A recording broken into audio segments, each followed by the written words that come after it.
नमस्कार, the news देख रहे हैं आप। आपका स्वागत है हमारे चैनल पर। मैं हूं आपके साथ अर्जुन खजूरिया। उत्तर प्रदेश में इस समय बड़ी खबर सामने आ रही है उत्तर प्रदेश से, जहां धर्मांतरण पर हाई कोर्ट की तल्ख टिप्पणी देखने को मिली है। जी हां, और क्या कहा गया कि गरीबों को गुमराह किया जा रहा है। ऐसा रहा तो भारत की बहुसंख्यक आबादी जो है वो अल्पसंख्यक हो जाएगी।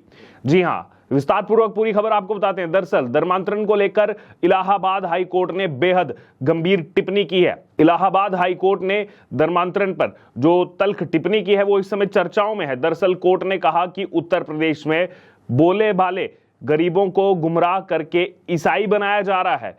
अगर ऐसे ही धर्मांतरण जारी रहा तो एक दिन भारत की जो बहुसंख्यक आबादी है, यानी कि जो हिंदू है, वो अल्पसंख्यक हो जाएगी। तो देखिए, बहुत बड़ा जो है स्टेटमेंट आया है इलाहाबाद हाई कोर्ट की तरफ से। दरअसल धर्मांतरण करने वाली धार्मिक सभाओं पर तत्काल रोक लगनी चाहिए। ऐसे आयोजन संविधान के खिलाफ हैं, ये भी कहा गया। जी हां, और ये सब कहते हुए जस्टिस रोहित रंजन अग्रवाल ने हिंदू व्यक्ति को ईसाई बनाने के आरोप में उत्तर प्रदेश के हमीरपुर निवासी कैलाश की जो जमानत याचिका थी उसको खारिज कर दिया। दरअसल इलाहाबाद हाई कोर्ट ने कहा कि धर्म प्रचार की स्वतंत्रता किसी को धर्म परिवर्तन कराने की अनुमति नहीं देता है। तो देखिए, बड़ा बयान है कि आप ऐसे धर्मांतरण नहीं करा सकते। हाई कोर्ट ने कहा कि धर्मांतरण करने वाली धार्मिक सभाओं पर तत्काल रोक लगा देनी चाहिए, और ऐसे आयोजन जो हैं वो संविधान के अनुच्छेद 25 के तहत धार्मिक स्वतंत्रता के अधिकार के खिलाफ हैं। ये अनुच्छेद किसी को भी धर्म मानने और पूजा करने के साथ साथ अपने धर्म का प्रचार करने की स्वतंत्रता देता है। और जैसे आगे उन्होंने कहा कि स्वतंत्रता का मतलब ये नहीं है कि आप जो है धर्मांतरण कराएंगे। दरअसल उत्तर प्रदेश के एक मामले में दायर हुई जमानत याचिका खारिज करते हुए ये सब बातें जो है कोर्ट ने कही हैं। और कोर्ट ने कहा कि धर्म प्रचार की स्वतंत्रता जो है वो आपको किसी को भी धर्म परिवर्तन कराने की अनुमति नहीं दे सकता है। दरअसल आपको बता दें, जानकारी में आया है कि उत्तर प्रदेश में धार्मिक आयोजनों के जरिए बोले बाले गरीब लोगों को गुमराह करके ईसाई बनाया जा रहा है, जैसे हमने आपको पहले भी बताया जो टिप्पणी की गई इसमें। और ऐसे में धर्म परिवर्तन कराने के आरोप की गंभीरता को देखते हुए याचिकाकर्ता को जो है वो जमानत पर रिहा नहीं किया जा सकता है, ये कहा गया हाई कोर्ट की तरफ से इस मामले में जो है जजमेंट सुनाते हुए। दरअसल जमानत याचिका खारिज करने का आदेश न्यायमूर्ति रोहित रंजन अग्रवाल की पीठ ने दिया है इलाहाबाद हाई कोर्ट में। इस मामले में कोर्ट ने हिंदुओं को ईसाई बनाने के आरोपी और मोधा हमीरपुर के निवासी कैलाश की जो जमानत अर्जी थी उसको भी साथ ही साथ सिरे से जो है खारिज कर दिया। दरअसल याचिकाकर्ता पर गंभीर आरोप हैं। ये कोर्ट का कहना है कि याचिकाकर्ता जो है उस पर गंभीर आरोप हैं। जमानत अर्जी खारिज करते हुए कोर्ट जो है बार बार इसी और जो है वो ध्यान दे रहा था कि धर्म बदलवाने की कोई अनुमति नहीं है, आप जो है स्वतंत्र हैं, आप प्रचार कर सकते हैं लेकिन धर्म नहीं बदलवा सकते। दरअसल गांव के तमाम लोगों को ईसाई बना दिया गया है, यह भी कहा गया कोर्ट के अंदर। वहीं इस मामले में रामकली प्रजापति की तरफ से FIR यानी कि फर्स्ट इन्वेस्टिगेशन रिपोर्ट जो है वो दर्ज कराई गई थी। कैलाश पर उत्तर प्रदेश पुलिस की तरफ से उस समय जब ये दर्ज कराई थी तब IPC चल रहा था। IPC की धारा 365 और यूपी विधि विरुद्ध धर्म संपरिवर्तन प्रतिषेध अधिनियम 2021 की धारा 3(5)(1) के तहत जो है मामला दर्ज किया गया है।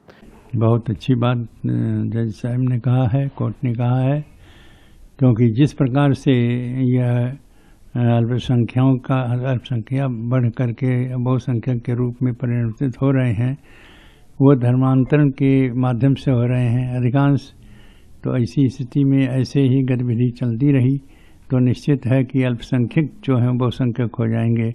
और उनका उद्देश्य भी है कि हम अधिक से अधिक संख्या किसी न किसी प्रकार से बढ़ा लें, चाहे वो अधिक बच्चा पैदा करके और चाहे धर्मांतरण करके किसी न किसी प्रकार से जो बहुसंख्यक हिंदू हैं उनको उनकी कम कर दिया जाए संख्या, हमारी संख्या बढ़ जाए। और संख्या अपनी बढ़ाने के लिए बहुत कुछ प्रयास कर रहे हैं। इसलिए यह धर्मांतरण का जो व्यवस्था है इसको कड़ी से कड़ी इसके निगरानी करके और इसको किया जाए कि इसको रोक किया जाए, कड़े से कड़े दंड दिया जाए जो ऐसी हरकतें करते हैं। जब लोग बोलते बहुत हैं, कहते कि हाँ कि हम अल्पसंख्यक धर्मांतरण को रोकेंगे, और इस धर्मांतरण को जो नहीं रोका गया तो जैसा जज साहब ने कहा है कि अल्पसंख्यक जो हैं बहुसंख्यक हो जाएंगे और बहुसंख्यक जो हैं अल्पसंख्यक बन जाएंगे, जिसने बहुत बड़ा विस्फोटक होगा और हमारे देश के लिए जो घातक होगा। ये एकमात्र हिंदू राष्ट्र के रूप में भारत ही है, और इसमें यदि ऐसी स्थिति आई तो यह भी अल्पसंख्यक के दृष्टि से यह भी उन लोग का प्रयास है, और हमारे बहुत कुछ हिंदू का प्रयास है जिनको सत्ता नहीं मिली है, वो सत्ता प्राप्त करने के लिए ऐसा भी प्रयास करते हैं, वो भी उन्हीं के साथ में है अल्पसंख्यकों को। तो यह बहुत ही गंभीर बात है और सोचने वाली बात है, जो हमारे सत्ता पक्ष के लोग और सभी हिंदू लोग इस पर विचार करें, सोचें, और कहीं पर भी अल्पसंख्यक की यह जो धर्मांतरण होता है इसको पूर्ण शक्ति के साथ रोका जाए। रामकली के मुताबिक कैलाश उसके मानसिक रूप से बीमार भाई को 1 हफ्ते के लिए उत्तर प्रदेश से दिल्ली लेकर के आया था। कैलाश ने रामकली से कहा था कि वह उसका इलाज करवाकर जो है गांव वापस लेकर के आएगा। यही प्रथा थी, गांव में यही होता है कि इलाज कराने के लेकर के आया। वहीं रामकली के मुताबिक लंबे समय तक उसका भाई वापस नहीं आया, और जब गांव वापस आया तो कई लोगों को दिल्ली में आयोजित किए गए एक आयोजन में लेकर के गया। यहां पर उनका धर्म परिवर्तन कराकर उन्हें ईसाई बना दिया गया। तो ये था आखिरकार पूरा का पूरा मामला। वहीं इसके बदले रामकली के भाई को पैसे भी दिए गए। वहीं जमानत मांगते हुए कैलाश के वकील ने जो है, जब ये पूरी सुनवाई चल रही थी, कैलाश के वकील ने ये कहा था कि मामले में शिकायत करने वाली महिला ने ईसाई धर्म नहीं अपनाया। लॉजिक देखिए उनका यहाँ पर। बहरहाल वो तो जमानत याचिका रद्द हो गई। फिर आगे कहा कि लड़का सिर्फ अन्य लोगों के साथ ईसाई धर्म और कल्याण पर केंद्रित जो है सभा में शामिल हुआ था। वहीं आगे वकील ने कहा कि ये सब उसके मुवक्किल को फंसाने के लिए हो रहा है, यानी कि इतना सब कुछ हो गया और वकील कह रहे हैं कि मेरे मुवक्किल को फंसाने के लिए हो रहा है। बहरहाल कोर्ट से ये भी कहा गया कि सभा का आयोजन जो है वो सोनू पेस्टर ने किया था। उसे तो पहले ही अदालत जो है रिहा कर चुकी है, मगर अदालत ने आरोप गंभीर देखते हुए कैलाश को जमानत देने से साफ मना कर दिया। वहीं आगे कहा गया कि ऐसा करते समय अदालत ने जो है वो जांच अधिकारी द्वारा दर्ज किए गए पीड़ितों और पीड़ितों के साथ ही जो गवाह हैं, गवाहों के बयानों को जो है वो ध्यान में रखा, जिसमें साफ कहा गया था कि आरोपित जो है वो अन्य ग्रामीणों में जो है ऐसी सभाओं में लेकर जा रहा था जहां पर लोगों को ईसाई धर्म में परिवर्तित करवाया जा रहा था। देखिए, अब इसमें मामला कुछ भी हो, लेकिन सच्चाई ये है कि बड़े स्तर पर धर्मांतरण जो है वो यहाँ पर हो रहा था। सोशल मीडिया पर आप देखिए, सोशल मीडिया पर इस समय बहुत से लोग हैं वो कह रहे हैं कि देखिए क्या जजमेंट दे दी, कोर्ट ने इस पर टिप्पणी नहीं करनी चाहिए, कोर्ट को ऐसे नहीं बोलना चाहिए। बहुत से लोग जो हैं वो उतर आए हैं कैलाश के समर्थन में जो धर्मांतरण करा रहा था। और ये वही लोग हैं जब उदयनिधि स्टालिन टिप्पणी करते हैं सनातन धर्म पर और क्या क्या कहते हैं, HIV, एड्स, मलेरिया और इसको खत्म करने की बात करते हैं, तब ये सोशल मीडिया पर जो अभी ये सिंपैथाइजर्स बन करके दिखा रहे हैं, तब ये कभी नजर नहीं आते। कल ही का वाकया है, राहुल गांधी ने जो स्टेटमेंट दी है उसमें भी राहुल गांधी का बचाव ही किया है उन्होंने। दरअसल धर्मांतरण से जुड़ी जो है और भी खबरें उत्तर प्रदेश की हैं। ये पहला मामला नहीं है, पहले भी ऐसा हुआ है। ज़्यादा दूर ना जाएं तो मेरठ में अक्टूबर 2022 को धर्म परिवर्तन का एक बड़ा मामला सामने आया था। मेरठ की अगर बात करें तो मंगतपुरम बस्ती के करीब 400 लोग उस समय जो है वो SSP ऑफिस पहुंच गए थे, क्योंकि शिकायत थी कि उन्हें जबरन हिंदू से ईसाई बनने को मजबूर किया जा रहा है। इसलिए मैं कह रहा हूँ ये आज का मामला नहीं है, लगातार ये फोर्सेस लगी हुई हैं इसके पीछे।